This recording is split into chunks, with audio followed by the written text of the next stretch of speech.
ఒక head master గారు, ఒక ఎంఈఓ గారు, ఒక డీఈఓ గారు, ఆ పైన విద్యాశాఖ కార్యదర్శి ఇంతమంది ఉండి, పైన మంత్రి గారిని చెప్తే ఆయన కాదంటాడా లోకేష్ గారు? ఆయన విద్యా వ్యవస్థలో పెను మార్పులు తీసుకురావడానికి ప్రయత్నిస్తుంటే, వీళ్ళందరూ బుర్రలెక్కడికి పోయినియి? చదువుకున్న వాళ్ళే గదా! చదువు నేర్పుతున్న వాళ్ళే గదా!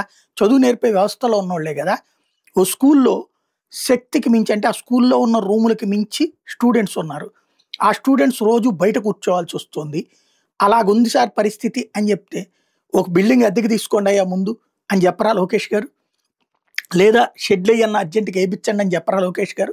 ఆఫ్టర్ ఆల్ ఇంత పెద్ద రాష్ట్రంలో ఆఫ్టర్ ఆల్ ఒక స్కూలుకి 4 బిల్డింగ్‌లు అర్జెంట్‌గా కట్టించి ఏర్పాటు చేయలేరా? లేదా ముందు తాత్కాలికంగా షెడ్‌లు ఏర్పాటు చేయడమో చేయలేరా? ఇప్పుడు ఈ కన్వెన్షన్ సెంటర్‌లు ఇట్లాంటివి ఎట్లా ఏర్పాటు చేస్తున్నారు? అట్లా చేయొచ్చు కదా స్కూలుకి. చక్కగా చేయొచ్చు కదా! లోకేష్ తలుచుకుంటే జరిగిపోతుంది. కానీ ఆయన దగ్గరికి చెప్పే దమ్ము చాల్లేదా? ధైర్యం చాల్లేదా? లేకపోతే ఎవడు చెప్తాడులే అనుకున్నారా? ఇవాళ ఈనాడులో వచ్చినటువంటి ఈ వార్త చూస్తే అదే అనిపిస్తోంది. కర్నూలు జిల్లా ఎమ్మిగనూరు పట్టణంలోని మాచాని సోమప్ప బాలికల జిల్లా పరిషత్ స్కూల్లో 6-10 తరగతి చదువుతున్నోళ్ళు ఏకంగా 3356 మంది అమ్మాయిలు. అందులో అత్యధికంగా ఉన్నది విద్యార్థినులే. పాఠశాలలో 44 గదులున్నాయి. అయినా పిల్లలకి సరిపోవట్లేదు. Head master room, PET room, staff room కోసం 4 గదులు వాడుతున్నారు. 40 ఏళ్ల కిందట నిర్మించిన 8 గదుల్లో పెచ్చులు పడుతున్నాయి.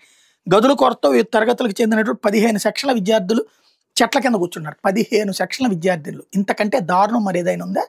ఆడపిల్లల స్కూలు. ఎంత జాగ్రత్తగా ఉండాలి? ఏంటి ఈ పరిస్థితి?